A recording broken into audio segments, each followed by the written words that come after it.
नमस्कार साथियों, मैं आपका दोस्त लेखक business coach doctor Ujjwal Patni. आज जो बिजनेस केस स्टडी आपके सामने प्रेजेंट कर रहा हूं वो अनूठी है, वो धारा के विपरीत है।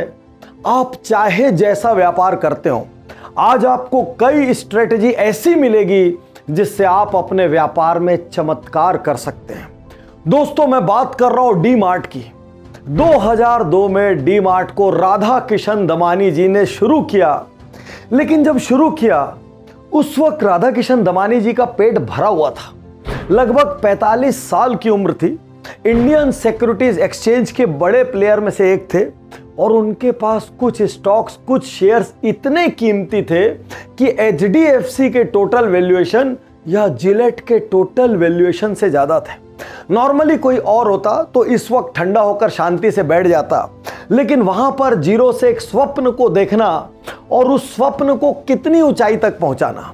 आज 302 स्टोर, 100 शहर, 14 राज्य, लगभग 10,000 से ज्यादा परमानेंट एम्प्लॉय, 58,000 से ज्यादा कॉन्ट्रैक्ट एम्प्लॉय और $2.9 बिलियन के रेवेन्यू के साथ ये भारत की सबसे वैल्यूड रिटेल चेन में से एक है, देश की टॉप 50 कंपनीज में से एक है। वो अपनी फील्ड में इतने तेज थे कि राकेश झुनझुनवाला भी उनको अपना ट्यूटर मानते थे, गुरु मानते थे। One thing about life is why I say God's grace and elders' blessing for all we know that nobody introduced me and Radhakishan. We met on the streets of the Bombay Stock Exchange. I consider himself my guru because not only in market matters, right, but even in personal life he has taught me so nice things, so many correct things that I can never forget. और सबसे खास बात, 1 लाख करोड़ से ज्यादा की मिल्कियत होते हुए जमीन से इतने जुड़े हैं, इतने हम्बल हैं, इतने ग्राउंडेड हैं कि आज भी आपको शाम को गिरगांव चौपाटी पर टहलते हुए मिल जाएंगे और आप यदि इनसे जाके डी मार्ट के बारे में कुछ सवाल करेंगे तो बिना किसी एटीट्यूड या एरोगेंस के ये अपना जवाब देंगे।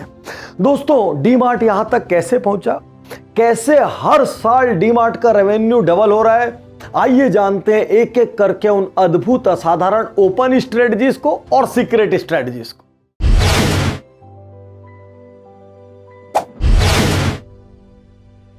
जब आप डी मार्ट के अंदर जाएंगे तो आपको कोई बहुत फैंसी डिजाइन्स वाले फर्नीचर, फैंसी शेल्फ्स या इधर उधर कोई स्पेस वेस्टेज नहीं मिलेगा। 100% स्पेस ऑप्टिमाइजेशन में ये बिलीव करते हैं। हर शेल्फ में ज्यादा से ज्यादा माल रखा हो, ग्राहक को वो माल एकदम इजीली नजर आए, पूरा का पूरा इंटीरियर का कॉन्सेप्ट लो कॉस्ट हो, तभी वो कॉस्ट सेव कर पाएंगे और वो बेनिफिट्स कस्टमर को ट्रांसफर कर पाएंगे। यहां तक कि बिलिंग काउंटर्स भी कम से कम रखे जाते हैं ताकि एम्प्लॉय की कॉस्ट कम हो। जिस स्पेस में डी मार्ट खुलता है, डी मार्ट इस बात में बिलीव करता है कि वो स्पेस हमारा होना चाहिए। वो रेंटल प्रॉपर्टीज से बहुत दूर भागते हैं। ये धारा के बिल्कुल विपरीत है, क्योंकि नॉर्मली जितनी भी कंपनीज है वो तेजी से ग्रो करने के लिए रेंटल प्रॉपर्टीज एक्वायर करती है और एसेट लाइट रहना चाहती है। लेकिन शुरू से डी मार्ट ये कहता है कि चूंकि हमारे पास पैसे हैं, हमारे पास पीछे से बैकग्राउंड सपोर्ट है, हम प्रॉपर्टी ओन करेंगे और 80% से ज्यादा स्टोर डी मार्ट के पास खुद के हैं। अब इससे डबल बेनिफिट होता है। एक और रेंटल के जो हैवी लोड हैं वो नहीं आते और दूसरे साइड उस प्रॉपर्टी का एप्रिशिएशन भी हो रहा है। याद रखिए, किसी ने कहा है मैकडोनल्ड जो है वो फास्ट फूड कंपनी नहीं है, मैकडोनल्ड जो है वो रियल एस्टेट कंपनी है, क्योंकि इतनी ज्यादा रियल एस्टेट इनके पास दुनिया में है कि उसकी वैल्यूएशन की तुलना में जो करंट बिजनेस का रेवेन्यू है वो कुछ भी नहीं है। दोस्तों, उज्जवल पाटनी यूट्यूब चैनल पर सालों से केस स्टडी रिलीज कर रहा हूं, लेकिन आज तक एक बिजनेस केस स्टडी में इतने सारे लेसन हमने कभी नहीं दिए। यदि आपको ये वीडियो किसी के माध्यम से पहुंचा हो तो उज्जवल पाटनी यूट्यूब चैनल सब्सक्राइब करो। 500 से ज्यादा वीडियो लाइफ और बिजनेस पे, हर दिन एक वीडियो भी देखोगे तो लाइफ बदल जाएगी और जिंदगी बदल जाएगी। यदि वीडियो देखने का वक्त नहीं है तो जिम करते हुए, वॉक करते हुए, कुछ भी करते हुए, ट्रेवल करते हुए आप कान में ईयरफोन लगाएं, स्पॉटिफाई डाउनलोड करें, the motivation podcast by doctor Ujjwal Patni को फॉलो करें, क्योंकि हर उज्जवल पाटनी शो 48 आवर्स पहले स्पॉटिफाई पर आता है। बिजनेस गुरुकुल में मैं सालों से एक बात सिखाता हूं, असली व्यापारी बनना है तो खरीदी का हुनर पैदा करो। जितने कम रेट में आप खरीदोगे वो आपका नेट प्रॉफिट है। डीमार्ट इंटेलिजेंट परचेजिंग करता है। डीमार्ट के पास कैश का पावर है। तो दमानी जी ने शुरू से एक कंसेप्ट रखा कि जिनसे भी हम माल बाई करेंगे उनको हम मिनिमम टाइम में पेमेंट करेंगे। नॉर्मल रिटेलर क्या करते हैं, 3 हफ्ते का टाइम लेते हैं, 4 हफ्ते का टाइम लेते हैं। उसकी जगह डीमार्ट 3 दिन में, 4 दिन में, 1 वीक में पेमेंट कर देता है। इस पेमेंट की वजह से उनको दबाकर जमकर कैश डिस्काउंट मिलता है। कैश डिस्काउंट मिलता है तो वो इस रिवार्ड का कुछ हिस्सा कस्टमर को पास ऑन कर देते हैं। कस्टमर को चीजें कम कॉस्ट में मिलती है। कस्टमर और ज्यादा परचेस करता है। जब और ज्यादा परचेस करता है तो स्टोर से और ज्यादा सेल्स होता है। जब ज्यादा सेल्स होता है तो अगेन ये मैन्युफैक्चरर से वॉल्यूम डिस्काउंट लेते हैं। बहुत ध्यान से समझना, इंटेलिजेंट परचेजिंग से अल्टीमेटली टर्नओवर बढ़ रहा है, अल्टीमेटली प्रॉफिट बढ़ रहा है। और ऐसा नहीं है कि जब वो कम रेट पे बेच रहे हैं तो उनको अपनी जेब से कोई नुकसान हो रहा है।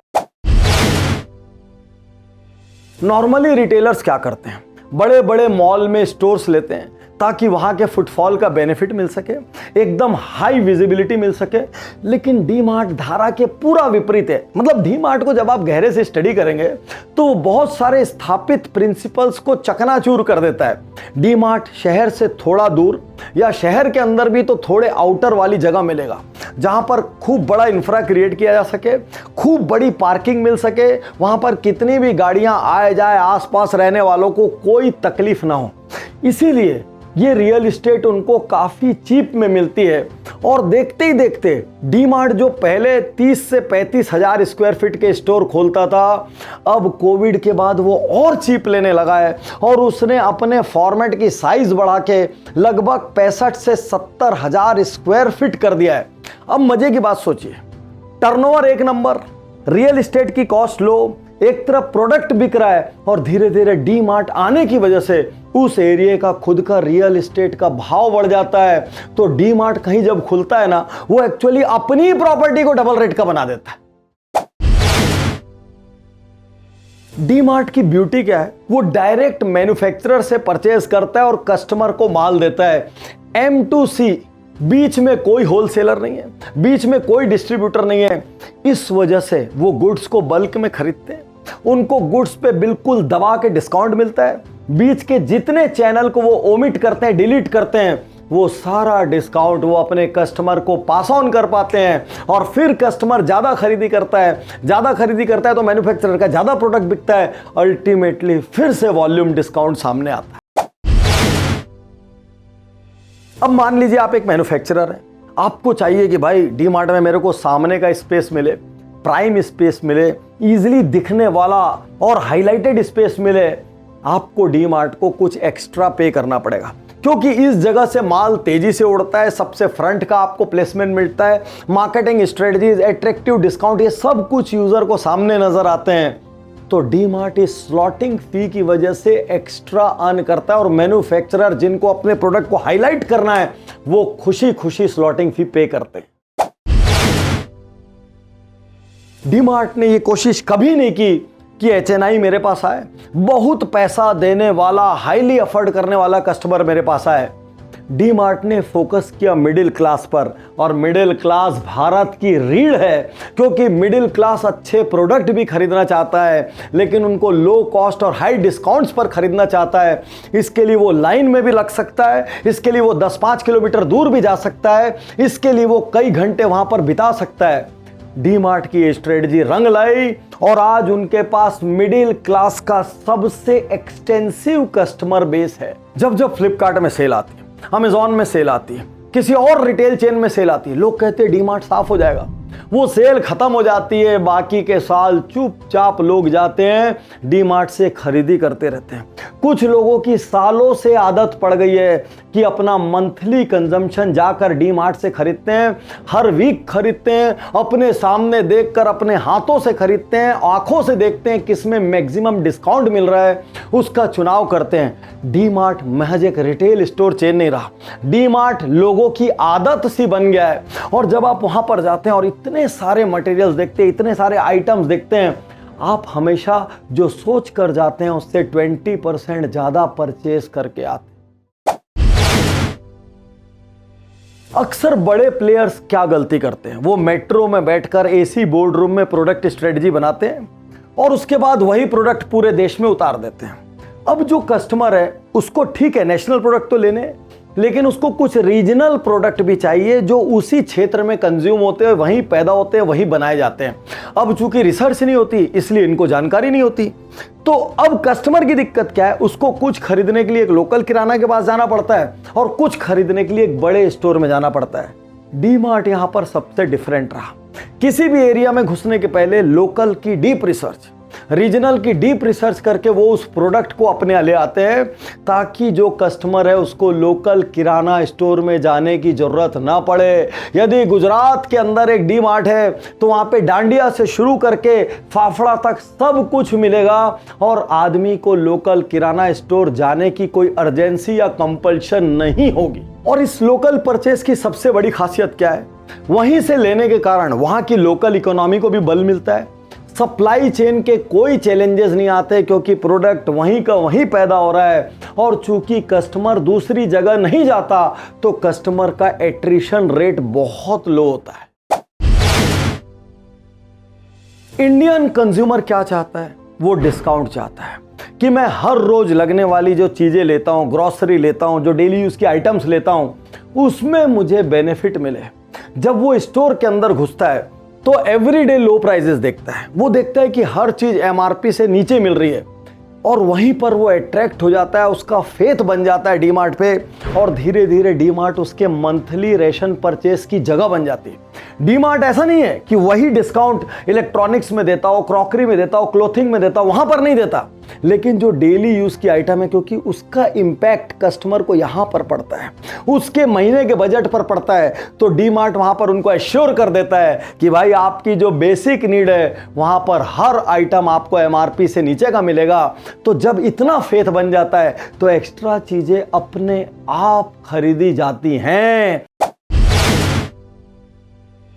मोतीलाल ओसवाल ने अपनी एक रिपोर्ट में बताया कि 2024 तक डी-मार्ट 135 नए स्टोर खोल लेगा। दोस्तों, जब एक और सारी दुनिया की कंपनीज कैश बर्न कर रही है, भयंकर पैसा मार्केटिंग और एडवर्टीजमेंट में खर्च कर रही है, कॉस्ट से कम पे माल बेच रही है और जितना माल बेच रही है उसमें नुकसान खा रही है, सिर्फ और सिर्फ वैल्यूएशन गेम की तरफ उनका ध्यान है, हर चौथे दिन उनको बड़ी बड़ी सेल लगानी पड़ती है अपना माल बेचने के लिए, उस धारा के विपरीत राधा किशन दमानी ने डी-मार्ट का एक यूनिक मॉडल एस्टेब्लिश किया जहां पर बहुत ज्यादा लालच नहीं है, पूरे साल भर आपको एमआरपी से नीचे हाई क्वालिटी माल मिलेगा, आप जितना चाहे लेकर जाएं और over a period of time अपनी स्ट्रेटजीज की वजह से उन्होंने अपने कॉस्ट पर, अपने एक्सपेंसेस पर जबरदस्त नियंत्रण रखा। आप कभी डी-मार्ट का कोई एक्सपेंसिव एडवर्टीजमेंट नहीं देखेंगे, आप रेयरली डी-मार्ट में कोई महंगा ब्रांड एम्बेसडर देखेंगे। डी-मार्ट का ओवरऑल डीएनए कॉस्ट इफेक्टिवनेस का है, वैल्यू प्रपोजिशन टू कस्टमर है और इसी वजह से कितनी भी ऊंच नीच हो जाए डी-मार्ट जैसे मॉडल सरवाइव करते हैं। तो क्या ये बिल्कुल भी मॉडर्नाइजेशन अडॉप्ट नहीं करेंगे? नहीं, धारा के साथ डी-मार्ट भी बदल रहा है और डी-मार्ट रेडी के जरिए ये अपना एक नया फॉर्मेट तेजी से लेकर आ रहे हैं। मैं सलाम करता हूं दमानी साहब को, इसलिए कि 45 साल की उम्र में जब आपका पेट पूरा भरा था, आप ऑलरेडी हजारों करोड़ के स्वामी थे, उसके बावजूद आपने एक ऐसे वेंचर को जिसको टफ वेंचर माना जाता है रिटेल, उसकी जीरो से शुरुआत करके उसको देश की सबसे बड़ी कंपनियों में से एक बनाया। सलाम है आपको।